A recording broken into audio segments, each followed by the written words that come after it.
बढ़ा रहे हैं, बना रहे, ये पूछ रहे थे। ठीक है, समस्या तो आजकल ईमानदार के सामने यह है ही। धर्मात्मा मानवोचितशील से संपन्न व्यक्ति के मनोबल को तोड़ने के लिए सारे प्रकल्प हैं आजकल। धर्म के मार्ग पर कोई चल न सके, न्याय के मार्ग पर चल न सके, इतनी यातना दो, इतना है कि उसका मनोबल चकनाचूर हो जाए, विक्षिप्त हो जाए, इसी के सारे उपक्रम हैं। 3 नीचे, बीच में ऊपर, 3 का आश्रय। ऊपर ईश्वर, ब्रह्म, परमात्मा, भगवान, बीच में धर्म और नीचे संघ। समझ गए? मनोबल उद्दीप्त रहेगा। ठीक है ना? उत्तर 3 कालम। सज्जनों की कमी यह है कि संघ नहीं बना पाते, पिस जाते हैं। अगर सज्जन है तो कम से कम 10 व्यक्ति मिलकर चले तो सामने वाला सोचेगा कि इनकी ओर आंख तरेरे नहीं कि कुछ महंगा पड़ सकता। ऊपर ईश्वर, बीच में धर्म, नीचे संघ बल, तब जाकर पिसने से बच जाएंगे, मनोबल उद्दीप्त रहेगा। आप देखते हैं ना, कल तो वहाँ भी बोले थे कम्युनिज्म की धिज्जी उड़ा दी उन्हीं के घर में जाकर। कहाँ डरे हम? उनका मनोबल दुर्बल हुआ या मेरा मनोबल दुर्बल? बस। अच्छा, बार एसोसिएशन इलाहाबाद में, हाई कोर्ट में जाकर बैसू, होते ही बैठ जाओ, तो घूम मर जाओ। हाँ, बार एसोसिएशन इलाहाबाद में संविधान की हमने समीक्षा की तो किसने हमको जेल में डाल दिया। मनोबल को उद्दीप्त रखने के लिए चौथा भी और एक है बार। जज स्वामी को जानते थे? विपिन चंद्र आनंद सरस्वती। एक बार हम मिलने गए तो उन्होंने कहा आपको जो ना हो जाए वही कम, जो ना हो जाए वही कम, जो ना हो जाए वही कम। तो हमने कहा ये क्या पहेली है, क्या मुहावरा है, क्या बोल रहे हैं आप? उन्होंने कहा कि राजाधिराज से आप मुठभेड़ करते रहते हैं, जो ना हो जाए वही कम। उनका अपनत्व था इसलिए। हमने कहा राजाधिराज कौन है? अरे आपको पता है कलयुग है, कलयुग से मुठभेड़ करते रहते हो आप, कुछ भी हो सकता है, कोई भी ठाई कर देगा। हमने कहा ना, कलयुग का राज्य है ही नहीं। किसका राज्य? हमने कहा गोपाल का राज्य, भगवान का राज्य, गुरु ग्रंथ गोविंद का राज्य है। छांदोग्य उपनिषद और बृहदारण्यक के अनुसार मैं बोल रहा हूँ। एक चक्रवर्ती नरेंद्र है कोई, और मान लो एक क्षेत्र में वो तो सीधे राज्य करता हुआ नहीं दिखता, वहाँ जमींदार कोई और है, राजा और कोई है, लेकिन चक्रवर्ती नरेंद्र के शासन के क्षेत्र में भी ही वो राजा है या नहीं? अच्छा, महाभारत में कई बार आया, छांदोग्य उपनिषद आदि में आया, देवराज इंद्र कहाँ के राजा हैं? स्वर्ग के। भूर्भुवः स्वः, भू से ऊपर भुवः, उससे ऊपर स्वः।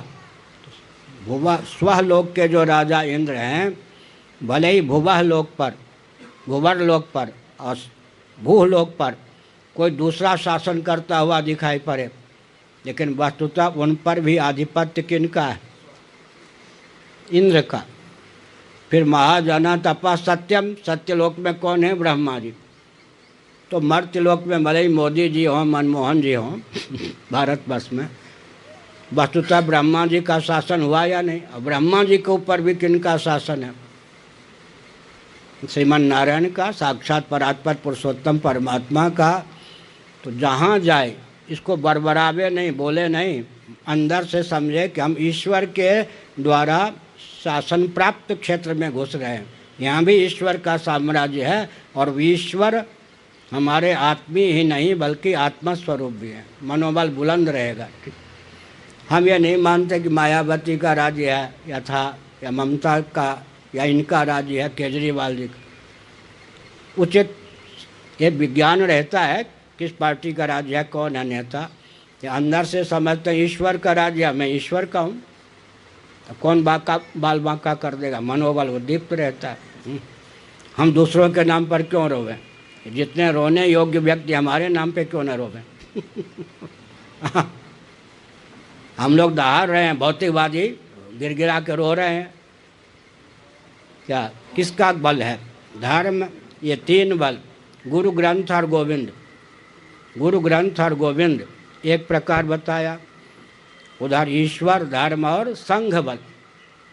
संघ बल नहीं रखेंगे तो अभी उड़ीसा सरकार ने क्या किया, हम जब शंकराचार्य हुए थे 2.5 एकड़ में हमको मठ मिला था, समझ गए?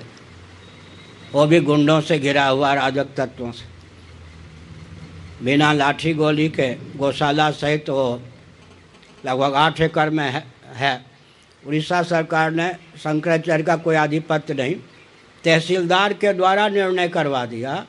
तहसीलदार कहाँ शंकराचार्य, पोप जी कहाँ पोप होते हैं उनके यहाँ, हमारे यहाँ शंकराचार्य तहसीलदार से निर्णय करा दिया श्री जगन्नाथ मंदिर परिचालना समिति की संपत्ति है, शंकराचार्य की संपत्ति नहीं।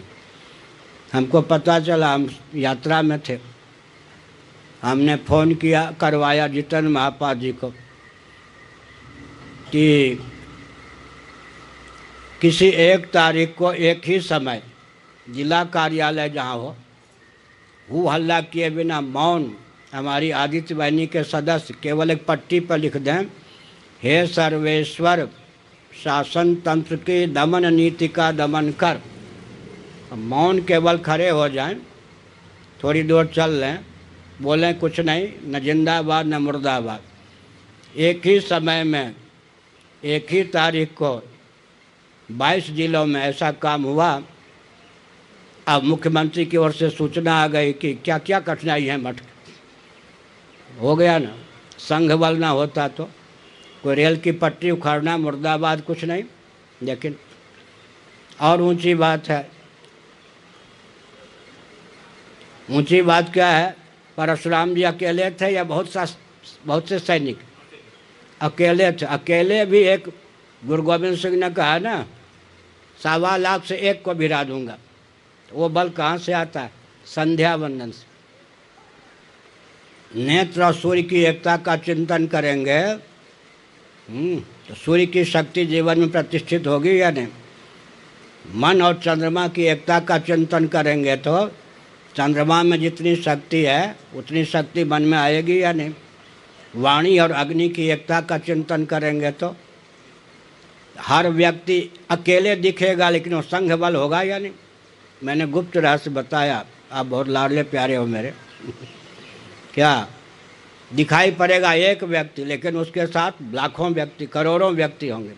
और ऐसे व्यक्ति समष्टि की आराधना, समष्टि और व्यष्टि के एकत्व का चिंतन करने वाले ऐसे 10 व्यक्ति हो जाएं तो कहेंगे इनके साथ तो कुल 10 हैं भाई, ये 11वें हैं, एकादश रुद्र। वो समझते नहीं कि अरबों हैं इनके पास। तो मनोबल यूँ दीप्त रहता है। अध्यात्म और अधिदैव की एकता का चिंतन करने वाले का मनोबल बुलंद रहता है। और कोई प्रश्न?